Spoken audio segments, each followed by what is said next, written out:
وہ لیپ ٹاپ کی اسکرین پر نظر ٹکائے سیرت کی آئی ڈی سرچ کر رہا تھا۔ یہ کام اس نے آج سے پہلے کئی دفعہ نہیں کیا تھا۔ جب اسے سیرت کی شدت سے یاد آتی، وہ کبھی فیس بک پر اس کا نام سے آئی ڈی سرچ کرتا یا کبھی اپنے پرانے محلے میں جا کر اس کو ڈھونڈتا۔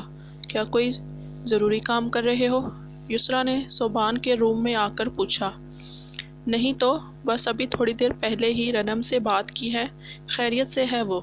یسریٰ روم میں آئی تو لگے ہاتھوں صوبان نے رنم کی خیریت بھی اسے بتا دی اور لیپ ٹاپ بند کر کے ایک سائڈ پر رکھا۔ ہاں، شام میں میری اور بہروز کی بات ہو گئی تھی۔ اس سے تمہیں اندازہ ہے نا، اسے صرف میں نے تمہارے ہی کہنے پر جانے دیا ہے، ورنہ ایک کو کھونے کے بعد ابھی اتنا حوصلہ نہیں بچا کہ میں دوسری کو خود سے دور بھیج سکوں۔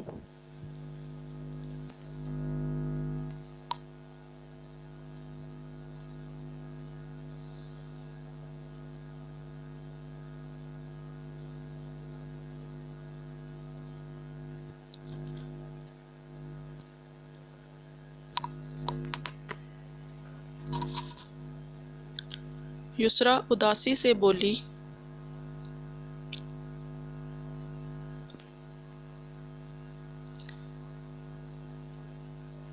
اس سے پہلے یسریٰ پر وہی کیفیت طاری ہوتی، سبحان نے اس کا ہاتھ اپنے تھام کر اپنائیت سے کہا تو وہ اس کو دیکھ کر مسکرا دی۔ تمہیں معلوم ہے سبحان، تمہارے آنے سے پہلے میں کبھی کبھی سوچتی تھی اللہ نے ہمیں بیٹے سے محروم رکھا ہے۔ بہروز مجھے ہمیشہ سمجھاتے تھے کہ اس میں اللہ کی کوئی نہ کوئی مصلحت ہوگی، مگر اللہ پاک نے ہمیں تمہاری صورت بیٹا ہی نہیں بہت پیارا تحفہ دیا ہے۔ اگر میری اولاد ہوتی تو وہ بھی شاید اتنا خیال نہیں رکھتی جتنا تم نے میرا خیال رکھا ہے، مجھے سنبھالا ہے۔ یسریٰ مسکراتی ہوئی صوبان سے کہنے لگی۔ بے شک اللہ کی ذات غفور و رحیم ہے، اس نے مجھے میرے والدین لیے تو ان دونوں کی صورت میں اس کا بہترین نعم البدل عطا کیا ہے۔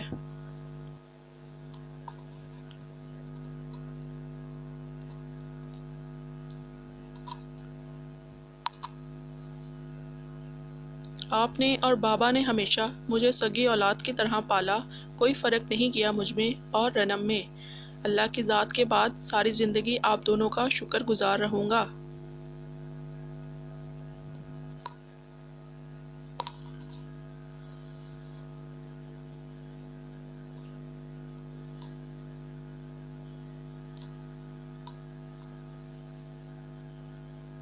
سبحان نے عقیدت سے یسریٰ کا ہاتھ دونوں آنکھوں پر لگاتے ہوئے کہا۔ شکر گزاری کی کیا بات ہے، تم بیٹے ہو ہم دونوں کے، ہم نے ہی تمہیں بیٹا کہا تو تم نے بیٹے ہونے کا ثبوت دیا، پھر ہمیں بھی بیٹے کی پرورش اچھی طرح کرنی تھی، مگر اب میرا بیٹا جوان ہو گیا ہے، ماشاءاللہ سے شادی کی عمر ہو گئی ہے، تم بتاؤ اپنے لیے کوئی لڑکی دیکھی ہے تم نے؟ آنکھوں میں شرارت لیے یسریٰ نے اس صوبان سے پوچھا۔ یہ کون سا ٹاپک شروع کر دیا ہے آپ نے؟ یسریٰ کی بات پر اس کے دماغ میں سیرت کا چہرہ لہرایا۔ آپ صبح ہی تو دیکھا تھا اس بے وقوف کو، جو غصے میں بنا کچھ بتائے تنفن کرتی ہوئی چلی گئی، اب پتہ نہیں کہاں کہاں ڈھونڈتا پڑے گا۔ کیوں، کیا ساری زندگی ایسے ہی رہنا ہے، شادی نہیں کرنی؟ تو کوئی لڑکی ہے نظر میں جو تمہیں پسند ہے تو جلدی بتاؤ۔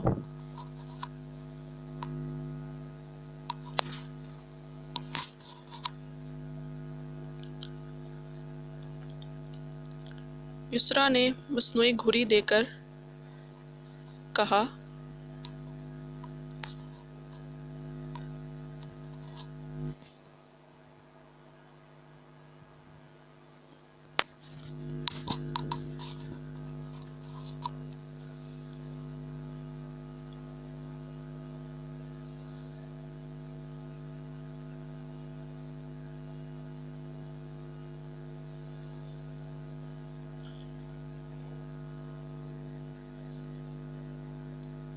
سبحان بھلا سیرت کے بارے میں یسریٰ سے کیا شیئر کرتا، ابھی تو اسے یہ بھی معلوم نہیں کہ وہ کہاں رہتی ہے، اس لیے فی الحال اس ٹاپک کو ختم کرتا ہوا بولا، مگر میرا دل چاہ رہا ہے کہ میں اپنی اولاد کا گھر بستا ہوا دیکھوں، اور ایک لڑکی کا سوچا بھی ہے میں نے تمہارے لیے۔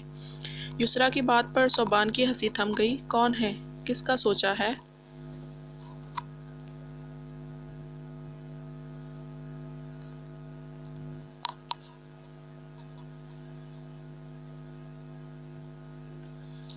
اب اسے پچھتاوا ہونے لگا کہ اس نے سیرت کو ایسے ہی کیوں جانے دیا۔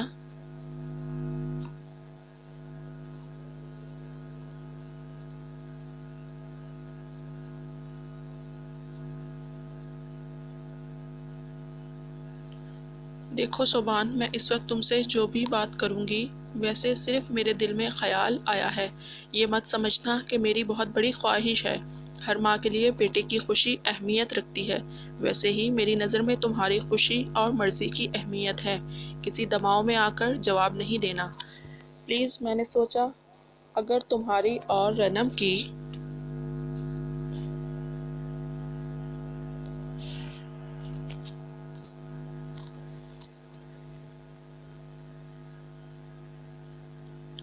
یسریٰ کی بات شروع کی، مگر بیچ میں ہی صبحان یسریٰ کی بات کو سمجھ کر تڑپ اٹھا۔ ماما پلیز آگے کچھ مت بولیے گا، آپ نے ایسی بات آخر سوچی بھی کیسے؟ آپ مجھے ابھی بولیں، میں اپنا سر کاٹ کر آپ کے قدموں میں رکھ دوں۔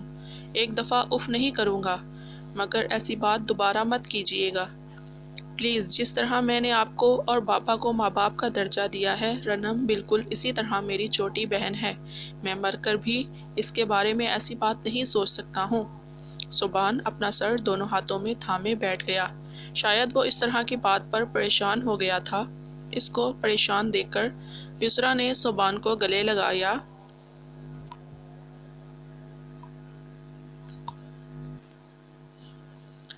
اچھا سوری، معاف کر دو اپنی مما کو، بس مجھے لگا کہ اچھا انسان رنم کے لیے تم سے بہتر کوئی ہو ہی نہیں سکتا، اس لیے بول دیا۔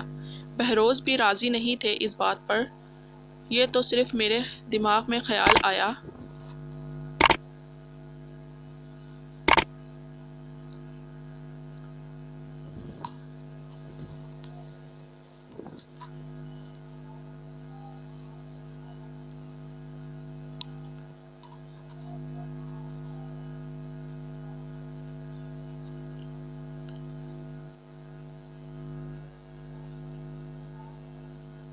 یوں بار بار سوری کہہ کر مجھے گناہ گار مت کریں، رنم میری بہن ہے، میں پرامس کرتا ہوں اس کے لیے ایک پرفیکٹ انسان تلاش کروں گا جو ہر لحاظ سے اس کے قابل ہو، مگر آپ دوبارہ ایسا سوچیے گا بھی مت پلیز۔ صبحان نے یسریٰ کے دونوں ہاتھ اپنے ہاتھوں میں تھام کر کہا، نہیں سوچ رہی بابا، ایسا اب اس طرح پریشان مت ہوں، اور تم نے کہا ہے تو پورا بھروسہ ہے مجھے، رنم کے لیے تم جو بھی کوئی ڈھونڈو گے وہ پرفیکٹ ہوگا، بالکل تمہاری طرح۔ مگر ابھی بھی میرا پوائنٹ اپنی جگہ پر ہے، مجھے سب سے پہلے اس گھر میں تمہاری بیوی اور اپنے لیے بہو چاہیے، جلدی جلدی تلاش کرو اپنے لیے، ورنہ پھر میں ڈھونڈوں گی۔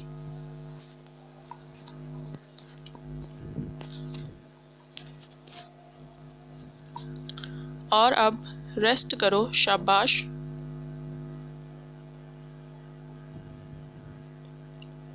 یسریٰ بولتے ہوئے اس کے روم سے نکل گئی۔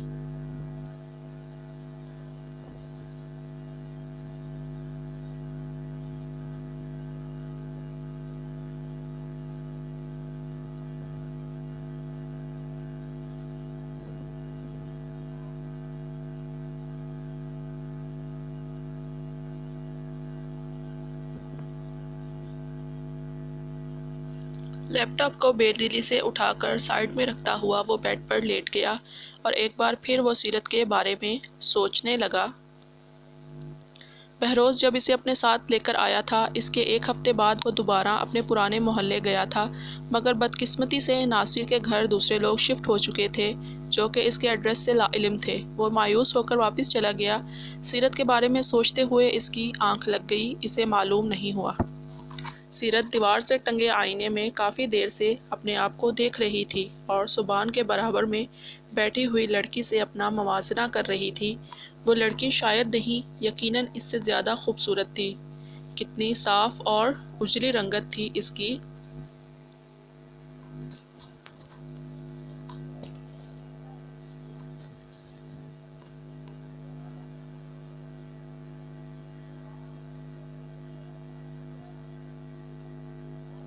سیرت ایک مرتبہ پھر اپنے آپ کو غور سے دیکھا۔ بچپن میں اس کا رنگ گوڑا چٹا تھا، جس کی وجہ سے نسرین اسے ہر وقت نظر کا کالا ٹکا لگائے رکھتی تھی، مگر اب حالات اور واقعات کے ساتھ اس کے گورے رنگ میں ہلکی سی سنولاہٹ شامل ہو گئی تھی، مگر جو ایسی بھی نمایاں نہیں تھی کہ اسے سانولا کہا جا سکے۔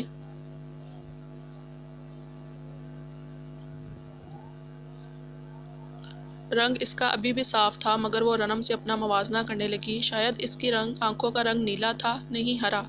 ہاں، ہرے رنگ کی تھیں اس کی آنکھیں۔ سیرت نے اپنی براؤن آنکھوں کو دیکھ کر سوچا۔ اور بال؟ نہیں، بال تو میرے زیادہ اچھے اور لمبے ہیں۔ سیرت نے چٹیاں کھول کر اپنے کندھوں پر ڈالتے ہوئے دیکھا، اور ہائٹ بھی بڑی اچھی ہے اس کے مقابلے میں۔ سیرت نے خوش ہوتے ہوئے اپنے 5 فٹ 6 انچ ہائٹ کو دیکھ کر سوچا، اور اسے تھوڑا اطمینان ہوا اور چہرے پر مسکراہٹ آئی۔ مگر اچھی ہائٹ ہونے سے یا بال لمبے ہونے سے کیا فرق پڑتا ہے؟ زبان تو اس کے پاس ہے۔ یہ سوچ آتے ہی سیرت کا دل بجھنے لگا۔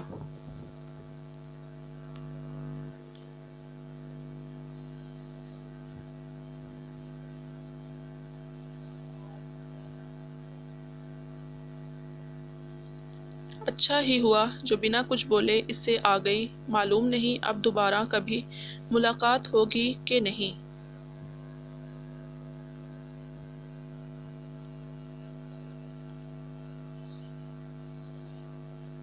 وہ اپنے پلنگ پر لیٹی ہوئی اس کے بارے میں سوچنے لگی۔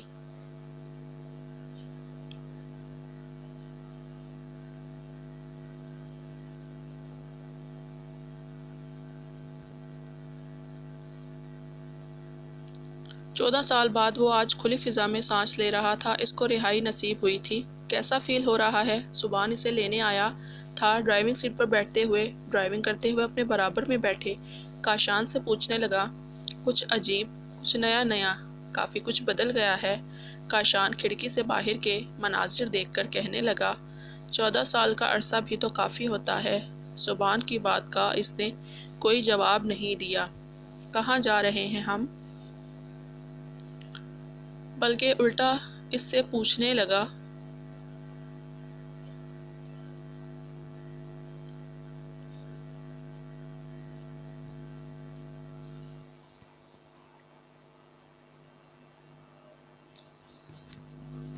بتایا تو تھا تھوڑی دیر پہلے، گھر پر ماما بابا ویٹ کر رہے ہیں تمہارا۔ کار ڈرائیو کرتے ہوئے سبحان نے ایک نظر کاشان پر ڈال کر بولا۔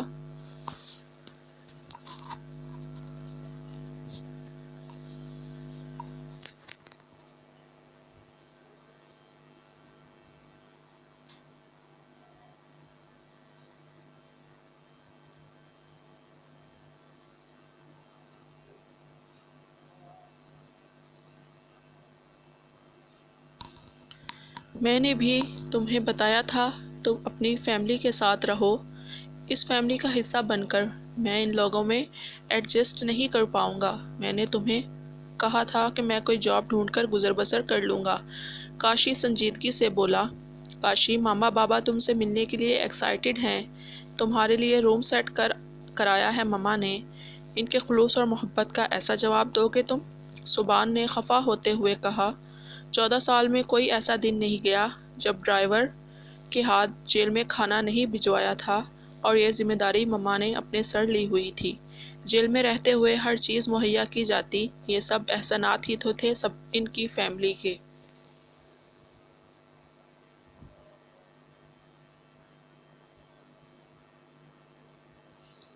اس پر سبحان کی بات سن کر کاشان تھوڑی دیر کے لیے چپ ہو گیا۔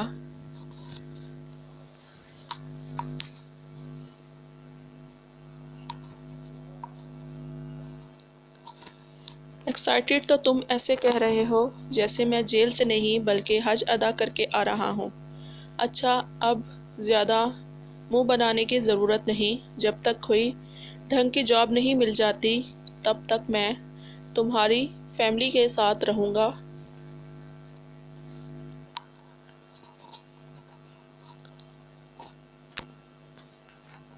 لیکن جاب کے بعد میں الگ رہنا پسند کروں گا، تب تم ناراض نہیں ہوں گے۔ کاشان نے ہتھیار ڈالتے ہوئے کہا۔ شکر ہے کل ہی اس نے اپنے بگڑے ہوئے بال کٹوا کر شیف بنا لی تھی، اب اس کا حلیہ بھی انسانوں والا لگ رہا تھا۔ یہ تمہاری فیملی کیا لگا رکھا ہے تم نے؟ تم الگ ہو مجھ سے، بھائی ہو تم میرے، تمہیں تو شاید اندازہ بھی نہیں کہ میں آج کتنا خوش ہوں۔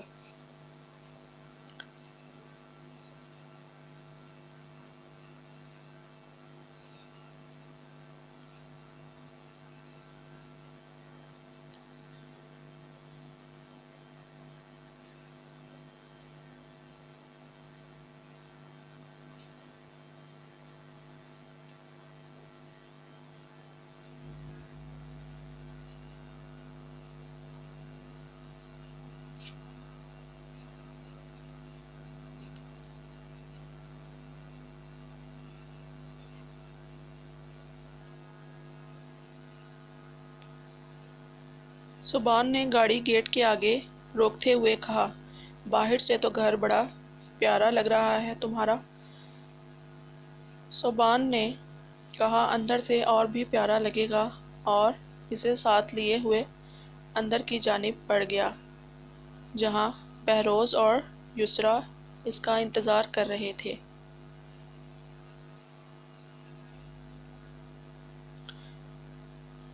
کاشان کو وہ دونوں میاں بیوی بہت اچھے لگے، کیونکہ نہ ہی انہوں نے اس کے متعلق کوئی بات پوچھی اور نہ ہی اس کے ماضی کے متعلق کوئی بات پوچھنی ضروری سمجھی۔ میں نے سب چیزیں صبان سے پوچھ کر بنائی ہیں، سب تمہاری پسند کی چیزیں ہیں، سب چیزیں ٹیسٹ کرنا۔ کھانے کی میز پر بیٹھتے ہوئے یسریٰ نے کاشان سے کہا، شکریہ آنٹی، آپ نے تو کافی تکلف کر لیا، جبکہ صبان تو بلا تکلف ریلیکس انداز میں کھانا کھا رہا تھا۔ بہروز بھی کھانے کے دوران کاشان سے چھوٹی چھوٹی باتیں پوچھ لیتا، جس سے ان دونوں میاں بیوی سے کاشان کی اجنبیت جاتی رہی۔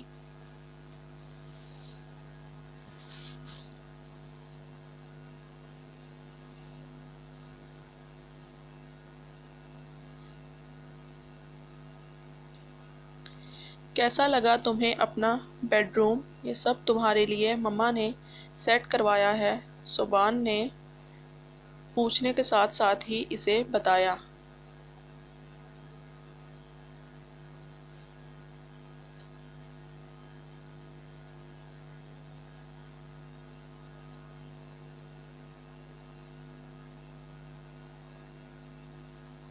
یہ سوال ہی تمہارا عجیب ہے، یہ بیڈ روم بھلا اس انسان کو کیسا لگ سکتا ہے جو 14 سال کی مشقت بھری زندگی گزار کر آیا ہو؟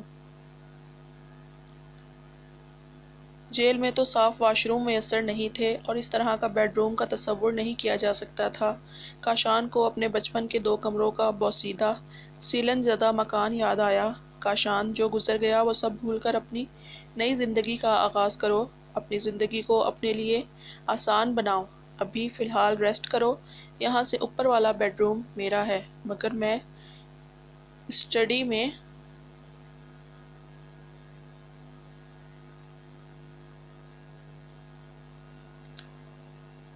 روم میں ہوں، کسی چیز کی ضرورت ہو تو مجھے کہہ دینا۔